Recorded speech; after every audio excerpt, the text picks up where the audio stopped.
Aleluia, glória a Deus. Já fica de pé aí, vamos começar. Feliz Dia dos Pais para os pais. Domingo, Dia dos Pais, bênção. Passar o tempo aí com quem nos gerou, quem nos é referência.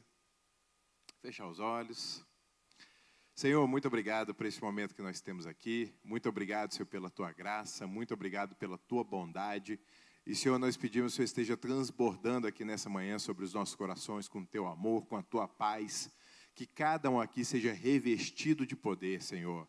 Senhor, nós oramos para que o Senhor levante cada homem, cada mulher aqui, Senhor, de uma forma sobrenatural, para que eles brilhem no mundo, Senhor, que eles sejam referência onde quer que eles estejam. Senhor, nós te pedimos, Senhor, conduza cada palavra aqui, Senhor, guia-nos no caminho da verdade, Senhor. Senhor, nós sabemos que o Senhor é Deus poderoso, misericordioso, sua misericórdia se renova a cada manhã. Senhor, esteja derramando, Senhor, da Tua graça, o Teu perdão sobre cada um aqui, Senhor. Nos lapida para que nós sejamos mais parecidos com Jesus a cada dia. E que hoje, Senhor, nós possamos sair daqui com uma revelação, com um conhecimento profundo da Tua palavra, da Tua mensagem para nós nesses dias. Em nome de Jesus. Amém. Glória a Deus. Aleluia. Deus é bom, gente. Amém? Pode sentar. Nós vamos continuar hoje o nosso estudo aqui da carta de Filipenses. Deixa eu só ver aqui. Quem é que leu Filipenses capítulo 1 aqui? Aleluia, glória a Deus. Estou feliz, gente. Maravilha. Quem leu Filipenses 1 e 2? Opa! 1, 2 e 3. Opa! 1, 2, 3 e 4. Aleluia, glória a Deus. Aí foi bom. E o nosso versículo, gente? Quem está com o versículo aí na ponta da língua? Filipenses 1, 21. Vamos lá, quem está aí? Ó, vou escolher alguém aí, ó. Todo mundo leu. Fala aqui no microfone. Vamos lá, Filipenses 1, 21. Não, gente? Porque para mim, o viver é, e o morrer. É isso aí, gente. Vamos decorar a palavra de Deus. Dentro tanto Filipenses, a gente vai sair com Filipenses todo decorado aqui. Então, continuando aqui o nosso estudo da carta de Filipenses. A gente fez a introdução na semana passada. Aí hoje, alegria no sofrimento, o exemplo de Jesus e fé e contentamento. Começando aqui, deixa eu explicar uma coisa para vocês. O estudo de Filipenses será expositivo, eu já falei na semana passada. Estudo expositivo, o que ele é? Quem aqui já viu o Hernandes Dias Lopes pregar? Todo mundo, né? Augusto Nicodemos. Essas pregações deles normalmente são expositivas. O que é uma pregação expositiva? A pregação expositiva é parte do texto para aplicação. O próprio texto vai dizer quais são os assuntos que você vai falar. Você não vai ter um assunto para depois você estar procurando os versículos. O próprio texto vai dizer quais são os assuntos que você vai ter que abordar. Então, um estudo expositivo, a ideia dele é o quê? Você pegar o significado daquele texto, o que ele realmente significou naquele contexto, você entender realmente, olha, isso aqui foi dito por causa disso, para isso. Você entender como que ele era, você vê a clareza, a palavra que está pouco, você não entendeu muito bem a aplicação daquela palavra, qual que era o original, você buscar um entendimento com mais clareza daquele texto, fazer uma análise, entender a história e a cultura do local. Isso é tão importante porque se você entende o texto no seu contexto, para que ele serve, depois você tem isso dentro de você, ele vai servir para qualquer coisa no seu dia a dia. Porque vai saber exatamente por que ele foi escrito daquela forma. Não vai depender, eu acho que é por causa disso, eu acho que é por causa daquilo. Não, é por causa disso, e a consequência é essa. A gente não pode ficar refém de opinião de pessoas, amém? Paulo fala para a gente não ficar refém de argumentos, de sabedoria, de filosofias humanas. Para isso a gente tem que conhecer a palavra na sua essência. E quando a gente conhece a palavra de verdade, aí a gente é livre.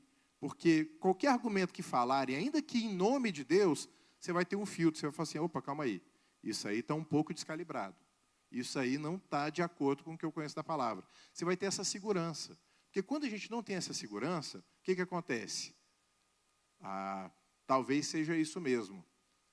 Eu não conheço muito bem, vai que é isso, vai que eu não entendi direito. E você vai, não vou julgar. Vai que Deus falou com ele isso e é diferente.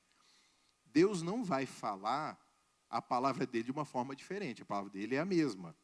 Existem aplicações práticas que podem variar e vão variar na vida de cada pessoa. Às vezes, num momento, uma palavra, um versículo específico, vai clarear na sua mente, você vai saber exatamente o que fazer. Mas é a palavra de Deus que está em você, é a aplicação dela. Mas o significado dela é o mesmo, amém? A palavra de Deus não pode, senão, gente, vale tudo. E é talvez por causa disso que a gente tem, às vezes, tantas opiniões antagônicas, não é de coisas pequenas, assim, vai para sentidos opostos de coisas centrais. E o temático, que é o mais frequente, o temático é o seguinte, é um tema, aí depois pega os versículos que falam daquele tema. Vou falar sobre ansiedade. Aí eu pego versículos que falam de ansiedade. Filipenses 4 fala de ansiedade, Mateus 6 fala de ansiedade. Pego aquilo tudo e vou desenvolvendo em relação a isso. Qual que é melhor? Os dois têm a sua função. Às vezes é importante fazer uma temática, outras vezes é importante fazer a expositiva. A expositiva é mais seguro, porque você começa no texto, desenvolve no texto e acaba no texto. Então não tem muito para onde fugir, não tem muita criatividade. E no temático, tem mais essa liberdade, a pessoa pode ser mais criativa. Então ela tem que vigiar 2 vezes mais para não ser criativo demais. E de repente, a pessoa vai lá e viaja, né? Alguns anos atrás, meu tio ele contou que tinha um rapaz que tinha acabado de se converter e ele estava doido para pregar. Eu disse, pastor Edilson, o nome dele. Pastor Edilson, deixa eu pregar, dá uma oportunidade e tal. E ele falou, não, calma aí, dá mais um tempinho. Até que foi um momento, tinha uma reunião de oração, eu falei assim, pronto, deixa aí dar uma palavra no começo da reunião de oração, uma coisa assim de uns 5, 10 minutos, e depois a gente ora, está tranquilo, não vai dar tanto problema, não vai ter visitante, é todo mundo de casa, qualquer coisa a gente consegue conversar melhor. Aí juntou lá todo mundo. Aí ele falou assim, fala sobre fé. Pronto, e ainda deu texto, fala sobre fé, lá em Hebreus 11, assim, para não dar muito espaço para o rapaz errar, né? Aí beleza, vai falar sobre fé, já dei o texto, está tranquilo. Aí ele foi lá e chegou assim, irmãos, hoje eu quero falar sobre a fé, como que a fé é importante para as nossas vidas. Queria que vocês abrissem aí em Hebreus 11. Tudo tranquilo, fala de fé, abriu o texto certo. Aí ele foi lá e pegou assim. Aí estava assim, ora, sem fé é impossível agradar a Deus. Assim, irmãos, esse texto está falando que se você orar sem fé, você não agrada a Deus. A oração tem que ser feita com fé, senão não sobe do teto. Aí os irmãos começaram a olhar assim e falaram assim, não é hora de orar, é ora. Sem fé é impossível agradar a Deus. E ele entendeu que era orar, sem fé é impossível agradar a Deus. Aí meu tio olhou assim, não, calma que vai dar certo. Não é isso que está, vai funcionar, não vai estar errado no fim das contas. Então, quando é temático, às vezes pode acontecer uma coisa assim, né? E tem uma flexibilidade maior do temático. Como a gente está fazendo o estudo da carta de Filipenses, é importante que a gente entenda realmente o que Filipenses significa e sempre vai significar. Qual que é a mensagem central. Então, qual que é a estrutura da carta de Filipenses? Organizando em 4 pontos, seria o seguinte, né? Filipenses do 1 até o 11 é uma saudação e agradecimento inicial.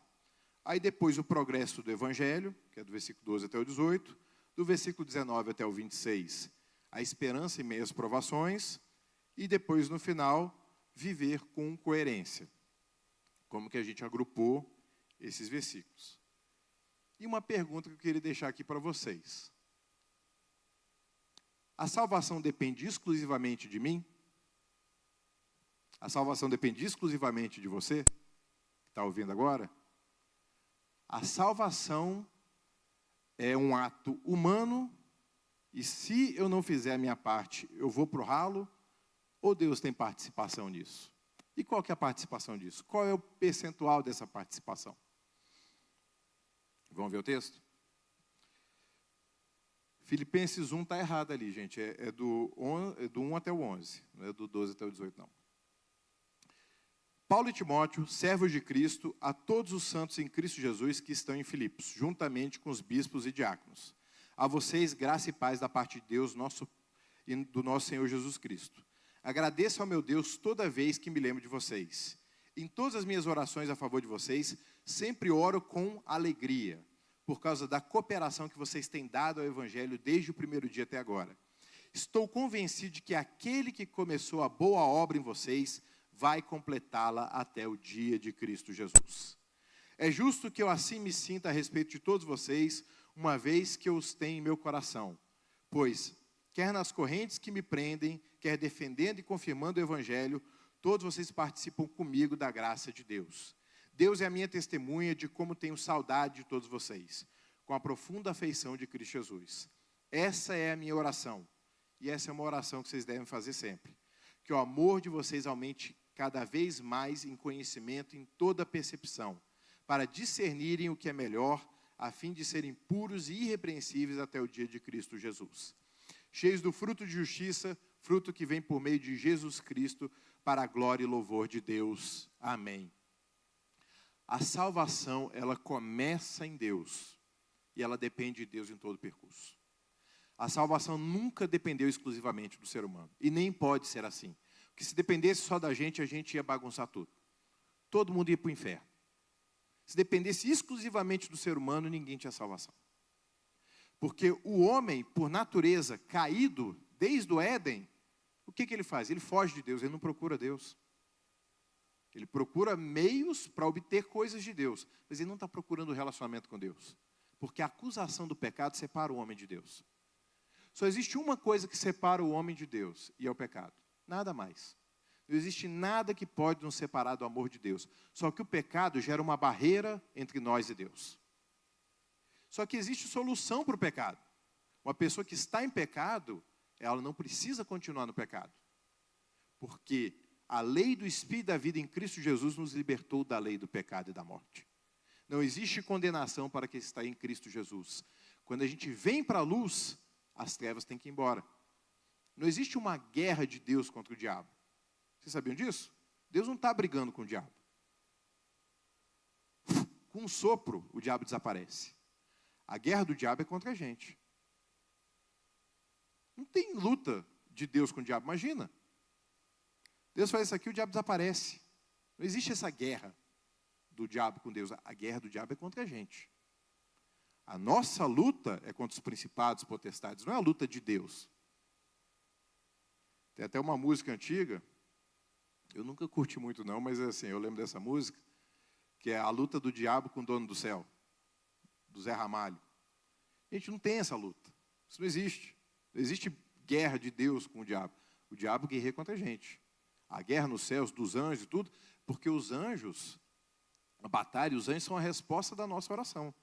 Quando a gente ora, a gente intercede, os anjos, eles vão agir para destronar essas forças das trevas, para que a resposta chegue até a gente. O livro de Daniel deixa isso bem claro, que Daniel, enquanto ele estava orando e intercedendo, estava tendo uma guerra.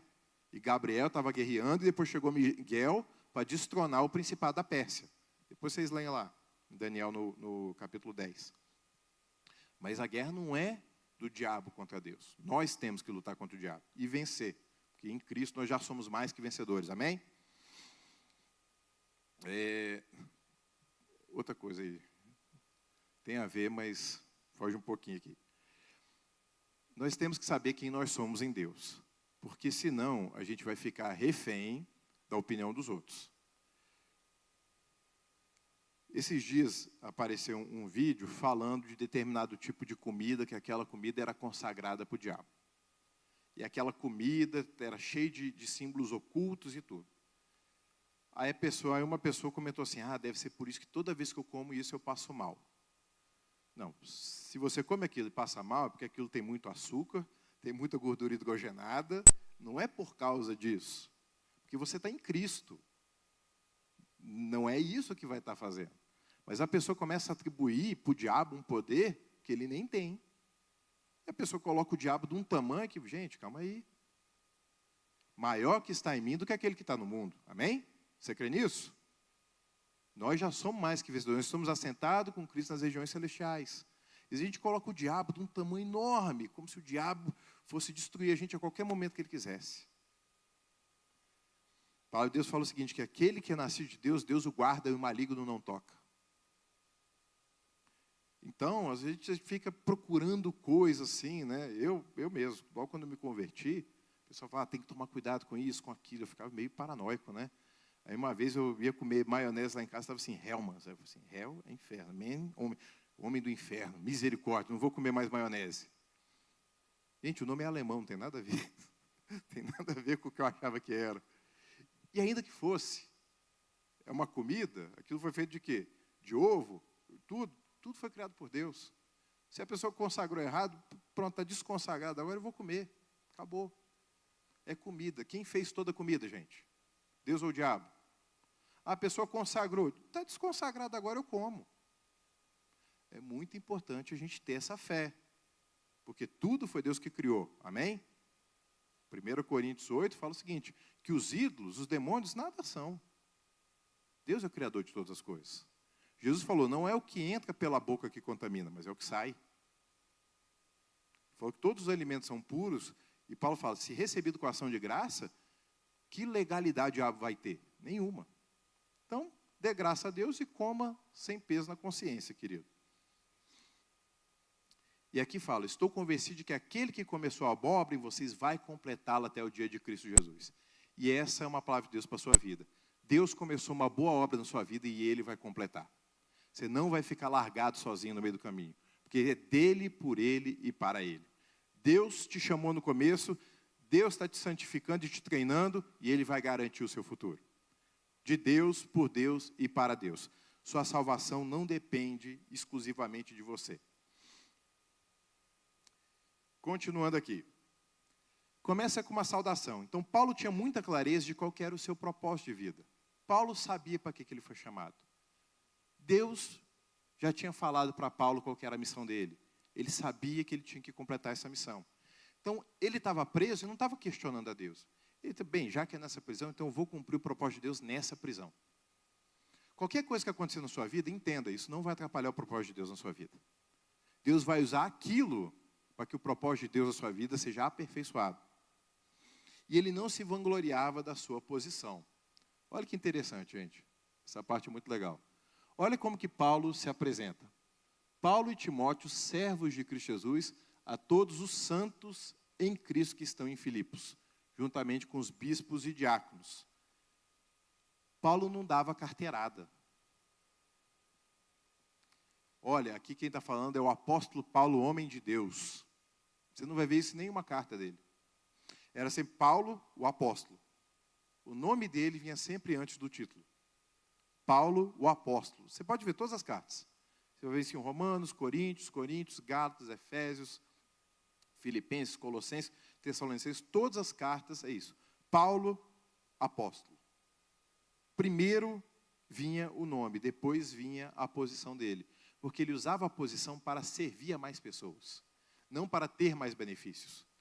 É tão importante a gente entender isso, gente. No reino de Deus, não é um plano de carreira.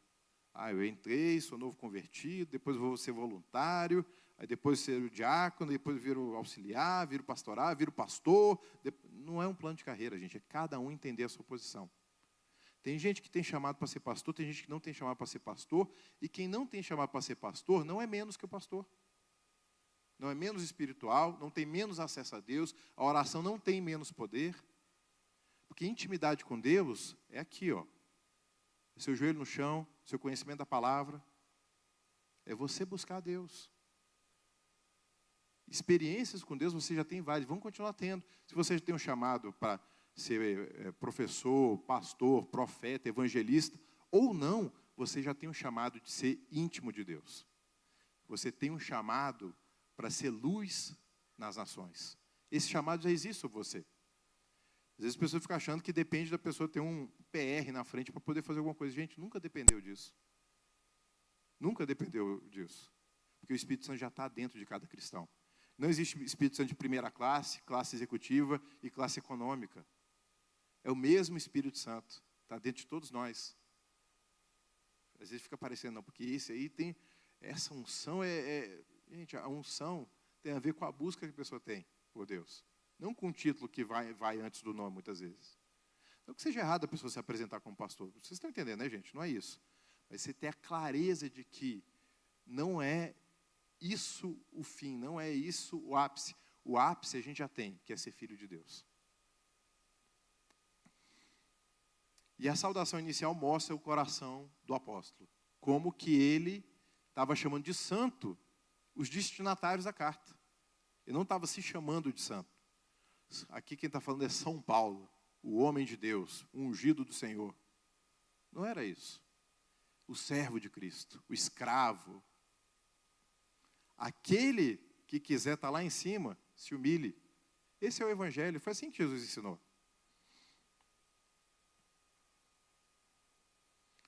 Vocês lembram dessa passagem aqui? É o lava-pés, está lá em João capítulo 13. E olha que lição tremenda que a gente tem aqui. No lava-pés, quem lava o pé é o mais importante. Lava o pé do menos importante. Não é o contrário. O contrário é o que o mundo já faz, gente. Uma pessoa menor lavar o pé do maior, isso aí desde que o mundo é mundo. Tem até nome. Não vou falar não, vocês sabem. Você pode honrar, abençoar alguém que está numa posição assim de você? Claro que pode. Mas não para obter alguma coisa em troca, mas porque você ama aquela pessoa. Porque você está querendo servir aquela pessoa, não por obrigação. Só que o mais bonito é quando você vê o contrário. Você vê a pessoa que está aqui lavando os pés de baixo. Alguns anos atrás, tinha uns amigos que eles eram de um grupo que era de cristãos que serviam aqui na corporação da Polícia Militar, aqui do Distrito Federal. E tinham oficiais e tinham praças, né? E um dia, o pessoal orando, aí tiveram uma ideia. Nós vamos lustrar as botinas dos praças. E chegaram os oficiais, os capitães, os tenentes-coronel, para lustrar o coturno dos praças, dos soldados, dos cabos. Eu não sei como é que é a hierarquia aqui na PM. E isso é uma coisa que mostra o Evangelho, porque isso não é o padrão do mundo. Se fosse o contrário, não, isso aí é normal. Mas o oficial ir lá e mostrar, servir ao que está embaixo na hierarquia humana, isso expressa o Evangelho. De uma forma diferente, né? Como eu falei aqui, o título apóstolo sempre aparecia depois do nome de Paulo, e mostra que o título ou cargo vem depois da identidade. Primeiro, você sabe quem você é, depois a sua missão. Mais importante é você saber quem eu sou em Deus. E a sua missão vem na sequência. E Paulo não se apresentava como homem de Deus, por mais que ele fosse, a gente saiba disso, né? Mas ele sempre queria se apresentar como um servo da igreja, como alguém que estava servindo o povo de Deus. Graça e paz. Vocês sabiam que os batistas normalmente se saúdam com graça e paz, os mais tradicionais? Quem aqui? Já batistão há muito tempo. Graça e paz. A Assembleia de Deus fala paz do Senhor, né? Outras falam só, e aí? Não tem problema. O importante é se cumprimentar. Mas graça e paz era uma saudação que estava nas cartas de Paulo, né? Então ele sempre falava assim, graça e paz, era uma saudação inicial. E a graça, a palavra no grego é charis, que é assim, fala de um favor imerecido, de uma plenitude, de um presente. Graça é algo que a gente recebe que a gente não merece. A graça de Deus. Pela graça nós somos salvos por meio da fé.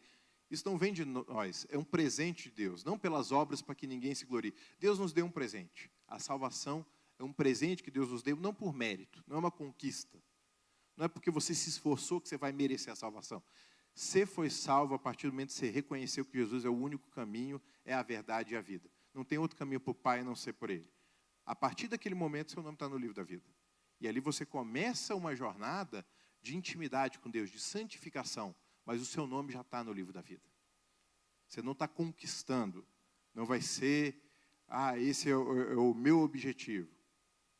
O prêmio que nós temos é o nosso galardão, que a gente cumprir a nossa missão aqui. Mas a nossa salvação, ela é conquistada por Jesus na cruz. E é nos dada de presente pela graça. E é apropriada por nós pela fé. Só que a pessoa tem que perseverar até o fim crendo. Porque se ela se apartar da fé, aí Deus não tem prazer nessa pessoa. Então a pessoa tem que crer até o final. Se a pessoa para de crer no meio do caminho, aí por mais tudo já tenha sido dado, sem fé é impossível agradar a Deus. E a palavra paz, do grego é eirene, e do hebraico é shalom, que vocês conhecem bem. E shalom significa muito mais que paz, fala de plenitude, fala de prosperidade. Quando você está falando shalom, você está falando assim, tudo de bom que possa acontecer, que aconteça na sua vida. Porque naquela época, você pensa, paz era uma coisa muito cara, porque estava o tempo todo tendo disputa territorial, era povo invadindo o povo, sequestro, invasão de tribo. E a paz falou assim, olha, você tem a segurança, não apenas guerra, mas você tem a segurança de que tudo está no controle. Eu não vou ser invadido, eu não vou ser morto, não vai ter uma trairagem em algum momento.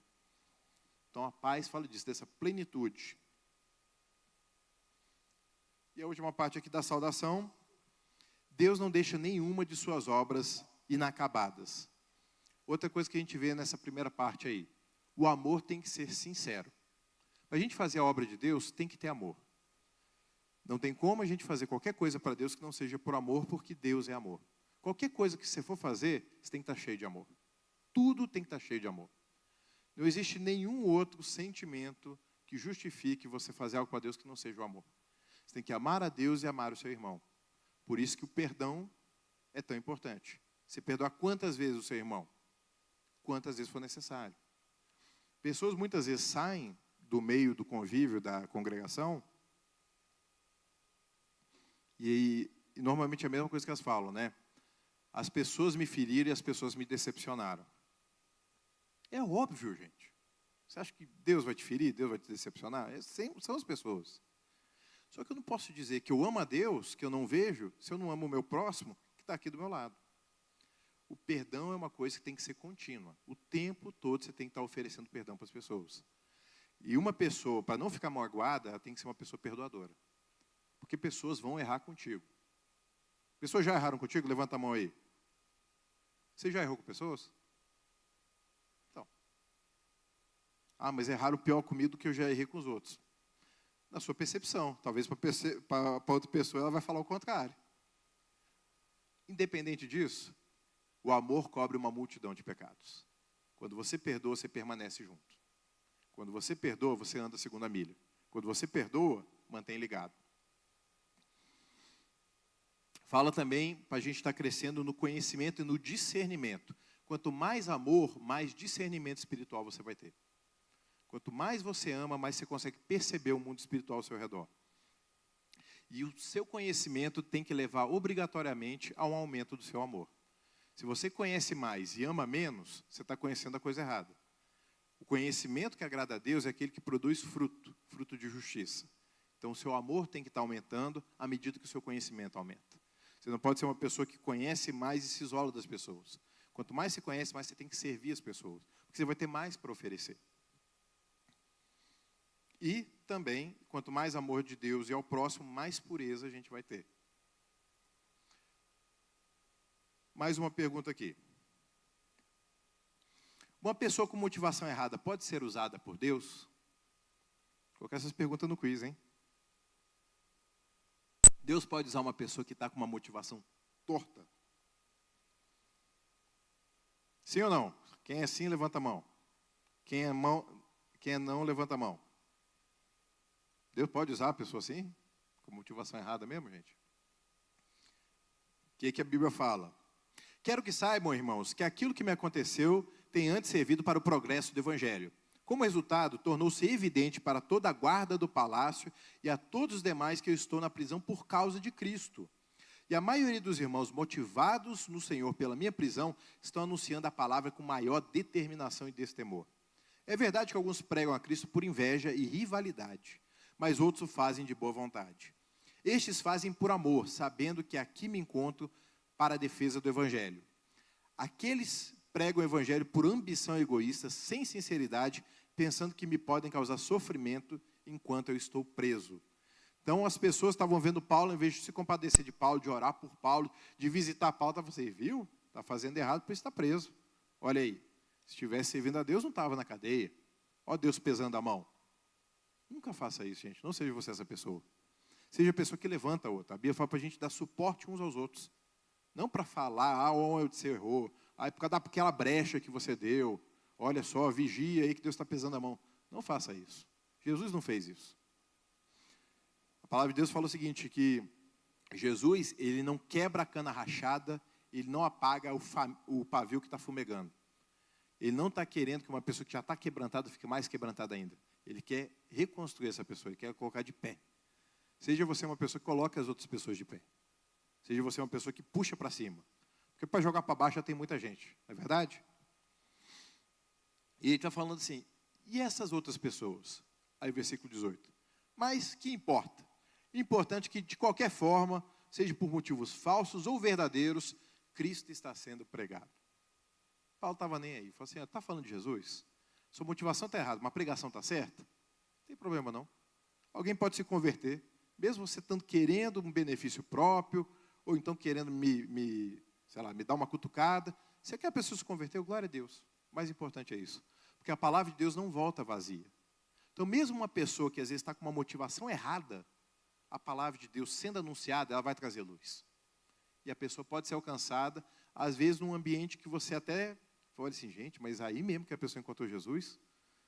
Outro dia eu estava no GC, aí eu estava vendo as pessoas contando as experiências dela, eu falei, gente, que local improvável para a pessoa se converter. Mas aconteceu.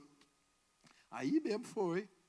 Aí prega tanta coisa que está descolada da palavra dela, mas brilhou a luz do Evangelho. Mesmo num meio tão conturbado, Deus foi lá e alcançou a pessoa. Glória a Deus por isso. Pronto. O que importa é isso. Jesus está sendo anunciado. As pessoas estão sendo salvas e isso é que importa. Salvação e galardão. Haja luz. Aleluia. E houve luz. A tribulação por causa da justiça faz com que o evangelho cresça. A gente está abrindo um GC aqui em Sobradinho e aconteceu uma coisa interessante. Alguém aqui vai no GC lá de Sobradinho? O que aconteceu? O pessoal estava fazendo um evangelismo, que tem uma feira num condomínio, e estava todo mundo anunciando e panfletando e convidando para ir para o GC. Aí fala, a Lagoinha está chegando, a Lagoinha está vindo para Sobradinho, e falando isso aí, né? Aí entrou num grupo de um condomínio que tem, sei lá, 5 mil moradores, é uma cidade praticamente. E começou a ver, que história é essa que vai ter uma igreja aqui dentro? Olha só isso aqui. Aí printaram o folheto e colocaram lá no grupo. Aí fala, olha só que absurdo, que é isso aqui, e tal, e tudo. Aí o que acontece? A minha sogra, ela mora nesse condomínio há muitos anos, foi das fundadoras, né? Aí todo mundo falando assim, aí minha sogra falou assim, eu achei engraçado, na minha rua tem um terreiro, há 20 anos nunca ninguém falou nada. Agora que está falando de igreja, não pode? Pronto, aí já foi na canela, né? Não é bem assim e tal. Porque, se for até 30 pessoas, não tem problema, já estava querendo regular o tamanho da igreja, né? Resultado, divulgou aquele negócio, o próximo GC estava lotado, não cabia mais gente. Divulgou para todo mundo, tem Lagoinha aqui, que legal, estava querendo, estava procurando uma igreja, pronto, divulgou para todo mundo, encheu o GC ficou conhecido do condomínio todo, que eu panfletava para 100 pessoas, de repente todo mundo ficou sabendo, e o povo começou. Aí chegava e veio que assim, aqui que está a reunião da igreja, pode entrar? Quanto mais persegue a igreja, mais a igreja cresce. Quanto mais a igreja é que nem a massa do pão, né? Quanto mais você bate, mais vai inchando, mais vai crescendo. A igreja é isso. A igreja, quando tentam acabar com a igreja, é aí que ela se projeta, ela cresce. Essa é a história desde sempre. Essa é a história desde sempre do evangelho.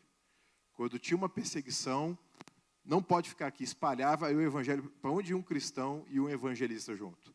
Foi assim, a igreja no começo estava lá em Jerusalém, e pregando, 3 mil converteram, 5 mil converteram, e crescendo a igreja e tudo, até que veio uma perseguição. Os judeus se levantaram, acabou com esse negócio e pronto. Aí o povo teve que sair para Samaria. O que aconteceu? Um avivamento em Samaria. Começou a converter gente, começou a paralítico a andar, começou a coxo a pular, foi pregar o evangelho. Aí, de repente, foi um pouquinho mais para longe. Até que teve uma visão, foi pregar para Cornélio. E aí o evangelho se espalhou para o mundo inteiro. O evangelho, quanto mais tentam acabar com ele, mais ele se alastra. Uma coisa que mexe comigo, gente, é quando as pessoas ficam com dúvida da palavra de Deus, se a palavra de Deus é verdade ou não. É só você ler e saber que está escrito há muito tempo atrás. Jesus falou, este evangelho do reino vai ser pregado em todas as nações como testemunho. Jesus falou isso para 12 pessoas, no Oriente Médio, sem internet, sem avião. Um povo limitado. A nação de Israel nunca foi um império romano, um império babilônico, sempre foi um povo tribal, menor. Falou assim, para aquelas 12 pessoas, esse evangelho vai ser pregado em todas as nações. E olha aqui. Olhei para o lado. Nós estamos aqui mais de 2000 anos depois, cumprindo aquela palavra que Jesus falou. Gente, quando você vê a palavra de Deus, não tem como você duvidar dela. Ela está se cumprindo. Ela foi escrita há 2000 anos. Imagina, gente, quantas nações poderosas surgiram no meio do caminho, tentaram acabar com o evangelho. O próprio Império Romano, dos mais poderosos, já surgiu. Se voltou contra o evangelho está aqui até hoje. E cadê o Império Romano? Sumiu, desapareceu. A língua que era falada, o latim, nem existe mais. Mas a palavra de Deus permanece. E ela vai permanecer para sempre. E o evangelho é isso. Se tentam perseguir pelos motivos certos, o evangelho vai crescer. Agora, lá em 1 Pedro 2,20, fala o seguinte, se estão te perseguindo por causa da justiça, você é bem-aventurado. Tem galardão para a sua vida, tem recompensa. Agora, não adianta você sofrer quando você tem razão de sofrer. Uma coisa é você sofrer por injustiça, por amor do evangelho, isso glorifica a Deus. Agora, quando o seu sofrimento é colheita das suas más decisões, aí você tem que se arrepender, porque isso não glorifica a Deus. Não é tudo que acontece contra o cristão que é perseguição também, gente. Porque às vezes o cristão pisa na bola e merece uma repreensão. Aí você se arrepende e conserta. Mas não dá para colocar, é o inimigo se levantando. Pode ser, mas às vezes não é não. A maioria das vezes até não é. A maioria das vezes é a pessoa que está fazendo alguma coisa que talvez não deveria, né? Amém? Paulo ficava feliz em ver o evangelho sendo pregado, mesmo que as motivações fossem erradas. E se as motivações são erradas, pode haver salvação, mas não há galardão. Depois você lê aí 1 Coríntios 9, 17, 18. Se a pessoa está com uma motivação errada para pregar, ok. Mas ela não vai ter recompensa por aquilo. Cada pessoa que ela ganhar vai ser salva, mas aquilo não vai gerar um galardão, uma recompensa diferenciada que Deus vai dar para aquela pessoa. Porque ela não está fazendo aquilo por amor a Deus, está fazendo aquilo por outro interesse. Mais uma perguntinha aqui, só pergunta fácil hoje, né? Um cristão pode desejar a morte? E aí? Vamos lá. Versículo 19. Pois sei que o que aconteceu resultará em minha libertação, graças às orações de vocês e ao auxílio do Espírito de Jesus Cristo. Aguardo ansiosamente e espero que em nada serei envergonhado. Pelo contrário, com toda a determinação de sempre, também agora Cristo será engrandecido em meu corpo, quer pela vida, quer pela morte. Porque para mim o viver é Cristo e o morrer é lucro. Caso continue vivendo no corpo, terei fruto do meu trabalho. Esse fruto do meu trabalho é o galardão. E já não sei o que escolher. Estou pressionado dos dois lados. Desejo partir e estar com Cristo, que é muito melhor. Repete comigo, muito melhor. Com mais fé, com muito melhor. Contudo, é mais necessário, por causa de vocês, que eu permaneça no corpo. Convencido disso, sei que vou permanecer e continuar com todos vocês para o seu progresso e alegria na fé, a fim de que, pela minha presença, outra vez a exultação de vocês em Cristo transborde por minha causa.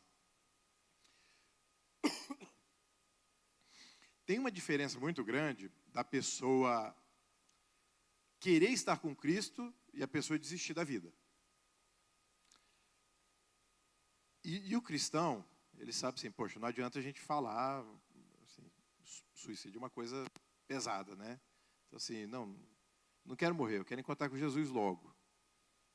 Mas no fim das contas, assim, o que está subentendido é que a pessoa já entregou os pontos, né?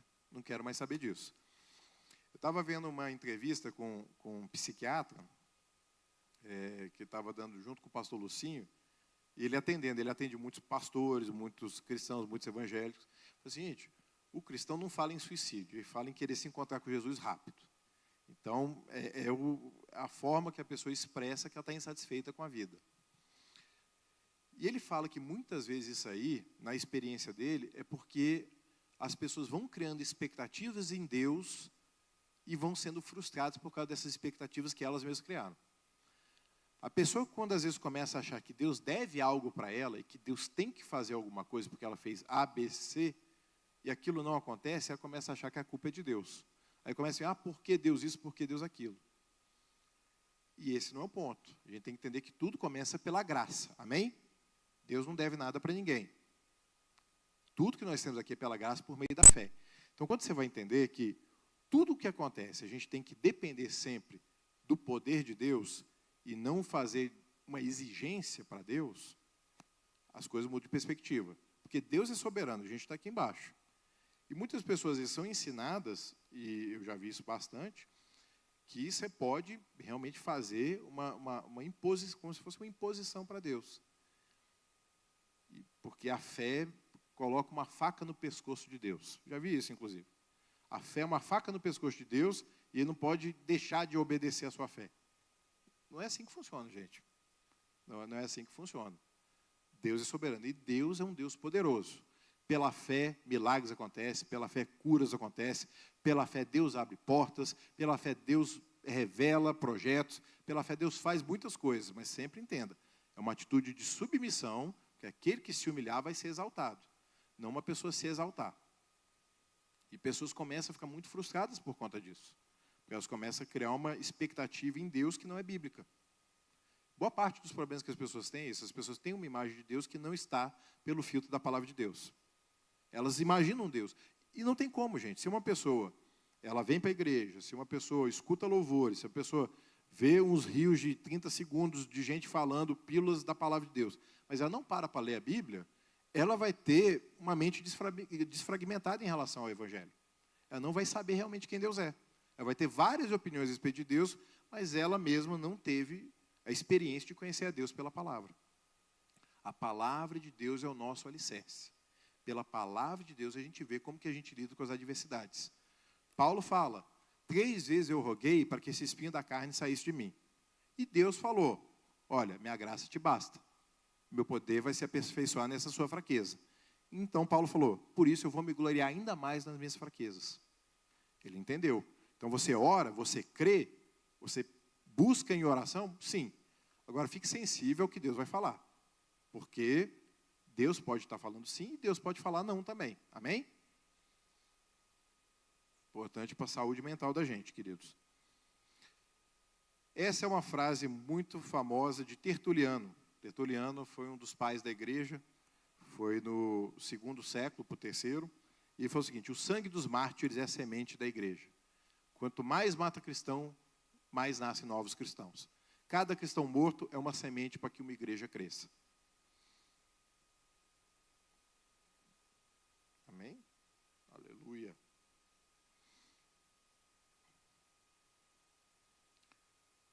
Então, Paulo acreditava no poder da intercessão da igreja. Tanto que ele fala, dou graças a Deus pelas orações que vocês têm por mim.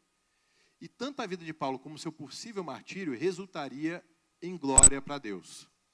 A vida que não glorifica a Deus não merece ser vivida, porque viver é Cristo e o morrer é lucro. A gente não deve estar desejando a morte, amém, gente? A gente tem que amar a vida. A gente tem que amar a vida que é um presente que Deus nos deu. A gente tem que entender que a nossa vida tem que cumprir um propósito, porque o tempo vai passar para todo mundo. O tempo, ó, meus cabelos hoje aqui já estão platinados. Quando eu me converti, eu até postei uma foto assim, gente, nem parece que foi tanto tempo assim. O cabelo era muito preto há não tanto tempo atrás. O mais importante é você olhar para trás e você ver que você está cumprindo o que Deus quer para a sua vida. A maior gratificação não é se você trocou de carro, se você mudou de emprego, se você comprou uma casa maior, se você comprou um barco, não é isso. É você olhar para trás e ver que pessoas estão sendo alcançadas, pessoas estão sendo salvas. Tem uma história que a Natália lembrou esses dias agora, de uma tia dela, que ela se converteu e ela fazia um grupo, quando ela tinha 15 anos, ela fazia um grupo e reunia as crianças da rua, e começava a ensinar e pregar para elas. E falava, e contava história, e falava da Bíblia, e ela fazia isso com um grupo de crianças da rua. E ela tinha uma condição muito humilde, não tinha muitos recursos, mas ela podia ir lá e juntava o pessoal. Uns 40 anos depois, ela estava conversando com uma pessoa, e falou assim, onde você mora? Eu morava em tal lugar, eu já morei lá também, e tudo e tal. Olha, eu lembro lá na rua que tinha uma menina que ela sempre vinha e pregava para mim. Aí ela falava assim, mas eu pregava nessa rua. Então ela falava isso, era eu. 40 anos depois, ela descobriu uma pessoa, que era criança naquela época, que se converteu por causa dela. E ela falou assim, e mais, hoje, meus pais se converteram, meus irmãos se converteram, toda a minha família serve a Deus. E eu fui a primeira. E você foi quem pregou para mim. Essa é a coisa mais gratificante, porque a eternidade de uma pessoa foi mudada para sempre. Os bens podem fazer uma diferença no tempo que a gente está aqui, mas a vida eterna é para sempre. A vida eterna é aquela certeza de que ainda que uma coisa dê errado, tudo já deu certo. Tudo já deu certo. E, passando rapidinho aqui, só uma última curiosidade. Mártir, né? Jesus falou o seguinte, vocês vão receber poder quando o Espírito Santo descer sobre vocês, vocês minhas testemunhas em Jerusalém, na Judéia, Samaria, até os confins da terra. A palavra testemunha, do grego, é mártir. Então, uma pessoa que é testemunha de Jesus, ela é um mártir. É uma pessoa que assumiu a sua cruz e está disposta a viver pelo Evangelho. Vou aqui que vou passar. Que tal poder, a salvação nos permite viver todas as adversidades com alegria. Indo para a última parte aqui, versículo 27. Não importa o que aconteça, exerçam a sua cidadania de maneira digna do Evangelho, para que assim, quer eu vá e os veja, quer apenas ouça a seu respeito em minha ausência, fique eu sabendo que vocês permanecem firmes num só espírito, lutando unanimemente pela fé evangélica, sem de forma alguma deixar-se intimidar por aqueles que se opõem a vocês. Para eles, isso é sinal de destruição, mas para vocês de salvação. E isso é da parte de Deus. E esse aqui, para mim, é um dos versículos mais fortes de toda a Bíblia. Assim, o versículo que toda hora eu leio assim, ele mexe comigo. Pois a vocês foi dado o privilégio de não apenas crer em Cristo,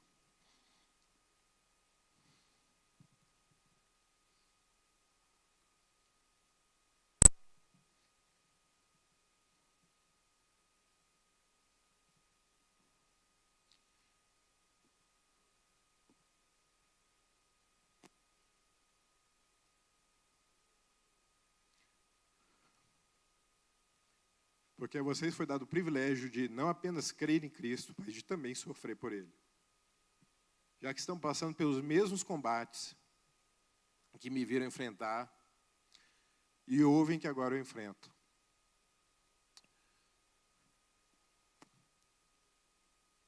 Sofrer por Cristo é um privilégio.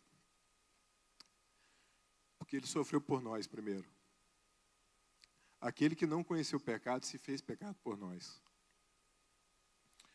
O justo pelos injustos. Romanos 5,8 fala o seguinte, que Deus prova o seu amor por nós, porque tendo Cristo Jesus morrido por nós quando nós ainda éramos pecadores. Ninguém tinha feito nada para merecer o Evangelho. E Ele se deu por nós. E a nossa vida tem que ser uma oferta. Tem que ser uma oferta a Deus, tem que ser uma oferta para as pessoas. E nos gloriar nas tribulações. E não ficar murmurando, não ficar reclamando, duvidando do amor de Deus. Será que Deus me ama? Se Deus me ama, por que eu estou passando por isso? Gente, Deus já provou o amor dele por vocês de uma vez por todas. As nossas leves e momentâneas tribulações não se comparam à glória que vai ser revelada. Tudo que a gente passa aqui é pouco, gente, é nada. Porque ainda que a gente sofra aqui, nunca vai se comparar ao que Jesus sofreu, porque Ele não merecia. Todos nós aqui merecemos. E assim, isso mexe comigo, porque como tem tanta coisa a mais para fazer, né? Como às vezes assim, a gente para por coisa tão pequena, como eu vejo assim, gente, como tem tanta coisa para melhorar, às vezes eu fico paralisado por coisa que, já está resolvida. Continuando aqui, a nossa vida terrena deve ser desfrutada com entendimento e sentimento de propósito. Elísia foi o testemunho que eu contei aí. Revelei o nome da santa. Deus sonda todas as coisas. O nosso testemunho deve ser bom, mesmo quando ninguém estiver observando. Essa é uma das características do Evangelho, uma coisa que a gente fala muito aqui, é servir sem ser visto. Você não está servindo para você receber aplauso, para você receber reconhecimento. É para agradar a Deus. Eu estou fazendo isso porque Ele me amou primeiro e eu vou amar também. E um cristão não pode ser intimidado por qualquer pessoa ou circunstância. Eu sei em quem eu tenho crido, Ele é poderoso para me guardar até o último dia. Carta de Filipenses o tempo todo está falando, até o dia de Cristo Jesus, Deus vai te guardar até o final. O que passar no meio do caminho, confie em Deus. Deus te ama, Deus é bom. Depende do que aconteça, Deus é bom e a bondade de Deus vai se manifestar na sua vida. E nenhum cristão pode viver intimidado. Ninguém pode intimidar um cristão. A Bíblia fala que o diabo, o adversário de vocês, anda ao redor, rugindo como leão, buscando a quem possa tragar. Mas permaneçam firmes na fé. Porque Tiago fala, submetam-se a Deus, resistam ao diabo e ele fugirá de vocês. Se o diabo estiver falando, bate o pé que ele vai correr. Sem Satanás, arreda daqui. Eu sei em quem eu tenho crido. Logo quando meu filho nasceu, meu primeiro filho, Mateus, Dia dos Pais, estava lembrando disso. A gestação dele foi ótima. Na hora do parto, ele demorou para sair. E logo quando ele saiu com a pegar 3, né? Quem é mãe e pai talvez saiba disso. Ele não estava respirando, ele estava sem cor na pele, estava roxo, sem reflexo, sem abrir os olhos, menino grande, sem nada. E saiu a equipe dos enfermeiros, dos médicos, levaram ele para a reabilitação e tentavam reabilitar. Eu tentei entrar na sala e nada funcionava, me expulsaram da sala. Aí nisso daí, eu liguei para um amigo meu, um pastor, contei a história e ele falou assim, ele começou a orar, Senhor, sopra teu fôlego de vida ali nesse menino e tudo, e era a oração que eu estava fazendo. Aí depois abriu a sala de novo, quando eu fui ver, a pele dele já estava rosada, mas ele sem reflexo nenhum. Estava parado ali, com um respirador. Me expulsaram de novo da sala. E eu continuei orando, liguei para um outro amigo meu, pastor também, e ele falou assim, Tiago, esse filho é um presente de Deus. O diabo não vai roubar essa sua alegria. Quando ele falou isso para mim, eu desliguei o telefone e falei assim, eu já falei com Deus, eu vou falar com o diabo. Eu falei assim, Satanás, você solta meu filho agora. E em nome de Jesus, devolve tudo que você tentou roubar. Abriu de novo a sala. Quando eu pisei na sala, o Mateus abriu o olho, virou para o lado e começou a chorar. Os médicos tomaram um susto, saíram correndo para pegar ele no colo, levaram ele para a recuperação e ficamos sem informação. Aí quando foi umas 5 da tarde, a gente foi visitar, a gente conversou com o médico intensivista, e ele falou o seguinte, olha, a gente não sabe por que esse menino voltou. Nada estava funcionando. Mas depois que ele voltou, ele reage como uma criança normal, e a gente não sabe explicar o porquê. Jesus está vivo, gente. Não deixe nada te intimidar. Maior quem está em você do que quem está no mundo. Amém? E é isso, queridos.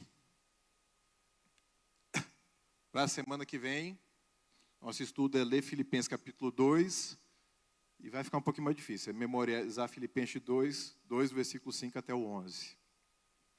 Vamos subir um pouquinho. É uma das passagens mais lindas de todo o Novo Testamento. Filipenses 2, versículo 5 até o 11. E é algo que tem que estar guardado no nosso coração. Esse era, inclusive, o hino da igreja primitiva. Quando a igreja muitas vezes se reuniam, eles cantavam isso daqui. Filipenses 2, de 5 até o 11. Amém? Vamos colocar de pé.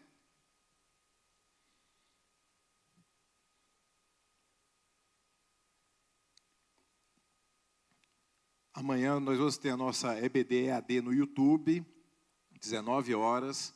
Fique conectado, a gente vai mandar lá no grupo, vamos falar lá no Instagram também. Amém? Queria você fechar seus olhos, coloca a mão no seu coração. E você pensasse agora, né? O que você tem feito pelo Evangelho? e o que você pode, o que você deseja fazer pelo Evangelho. Se você está sentindo que está em falta, não se acuse. Não se decepcione. Mude. De hoje para frente, faça diferente. De hoje para frente, busque a Deus com mais intensidade. Ame as pessoas ao seu lado. Tenha coragem de falar do Evangelho sem medo, sem receio. Sem, o que vão pensar de mim? Problema. Eles precisam do Evangelho, por mais que eles não saibam. E o Evangelho é uma boa notícia. Fale do amor de Deus. Fale do poder de Jesus. Fale da salvação. Fale da alegria no Espírito Santo. Senhor, muito obrigado por essa manhã. Muito obrigado pela tua presença. Muito obrigado porque o Senhor nos aceita quando nós estamos e o Senhor nos transforma de glória em glória. Senhor, oro para cada pessoa aqui, Senhor, possa ser um embaixador do reino de Deus com ousadia, com coragem, porque a nós foi dado um privilégio, não apenas de crer em Jesus, de poder também sofrer assim como Ele sofreu. E, Senhor, que as nossas leves e momentâneas tribulações resultem em glória e louvor para o nome de Jesus. Porque nós sabemos em quem nós temos crido e o nosso futuro é de vitória, porque nós já somos mais do que vencedores. Senhor, cada um aqui seja cheio e transbordante de amor, de alegria, de discernimento, que eles possam ver, Senhor, o fruto de cada uma das orações deles, as respostas que o Senhor dá. Muito obrigado por essa manhã, no nome de Jesus. Amém. Dá uma salva de palmas ao Senhor. Glória a Deus, queridos. Amanhã, 19 horas, na nossa EAD. Deus abençoe.